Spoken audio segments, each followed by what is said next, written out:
UDF പിന്തുണയോടെ നിയമസഭയിൽ CPIയെ കടന്നാക്രമിച്ച് K M Mani. Ponthanpuzha വനഭൂമി കേസ് കൈകാര്യം ചെയ്തതിൽ വനം വകുപ്പിനുണ്ടായ ഗുരുതര വീഴ്ച അന്വേഷിക്കണമെന്ന് കെ എം മാണി ആവശ്യപ്പെട്ടു. കേസ് തോറ്റതിന് പിന്നിൽ ഗൂഢാലോചനയുണ്ടെന്ന് പ്രതിപക്ഷ നേതാവ് രമേശ് ചെന്നിത്തലയും ആരോപിച്ചു.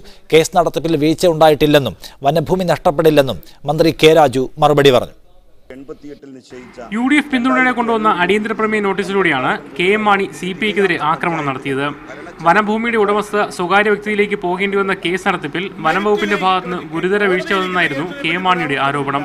സുശീല ഭട്ടിന് പകരം നിയോഗിച്ച സർക്കാർ അഭിഭാഷകൻ പൊന്തൻപുഴ വനത്തെ കുറ്റിക്കാടെന്ന് റിപ്പോർട്ട് നൽകിയത് കേസിൽ തിരിച്ചടിയായി. കേസ് നടത്തിപ്പിലെ വീഴ്ച അന്വേഷിക്കുക, സുപ്രീംകോടതി അഭിഭാഷകനെ നിയോഗിക്കുക, വനഭൂമിയിൽ 77 മുമ്പ് താമസമാക്കിയ കൃഷിക്കാർക്ക് പട്ടയം നൽകുക എന്നിവയായിരുന്നു കെ എം മാണിയുടെ ആവശ്യങ്ങൾ. വനഭൂമി നഷ്ടപ്പെടുന്ന സാഹചര്യം ഇപ്പോൾ നിലവിലില്ലെന്നായിരുന്നു മന്ത്രിയുടെ മറുപടി.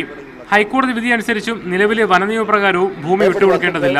സ്വാഭാവികമായി തന്നെ കോടതി തന്നെ പറയുന്നതാണ്, ഈ 2 ആക്ട് അനുസരിച്ച് മേപ്പടി വസ്തുക്കൾ സ്വാഭാവികമായി തന്നെ സർക്കാരിൽ നിക്ഷിപ്തമാകുന്നതിനുള്ള വ്യവസ്ഥകൾ ഉള്ളതിനാൽ ഈ സ്ഥലങ്ങൾ ക്ലെയിം ചെയ്തിട്ടുള്ളവർക്ക് തിരിച്ചു നൽകേണ്ടവയല്ല. സാർ, അതാണ് ഈ ജഡ്ജ്മെന്റിലെ പ്രതിപാദ്യം. പിന്നെന്തിന് സാർ ഭയക്കണം?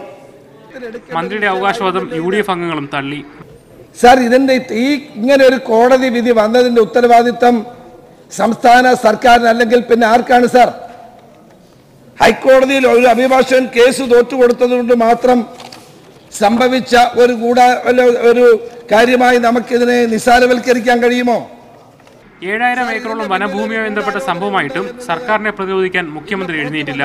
കെ എം മാണിക്ക് അടിയന്തര പ്രമേയ നോട്ടീസ് അവതരിപ്പിക്കാൻ ആവശ്യമായ പിന്തുണയില്ലെന്ന CPI MLA-മാരുടെ തടസ്സവാദം മറികടന്നാണ് സ്പീക്കർ കെ എം മാണിക്ക് അനുമതി നൽകിയത്. കെ എം മാണിക്ക് UDF നൽകിയ പിന്തുണയും CPIക്കെതിരായ ആക്രമണത്തോട് CPM MLA-മാർ കാണിച്ച സമീപനവും നിയമസഭയിൽ ശ്രദ്ധ നേടി. മുഹമ്മദ് അസ്ലം, മീഡിയ 1, തിരുവനന്തപുരം.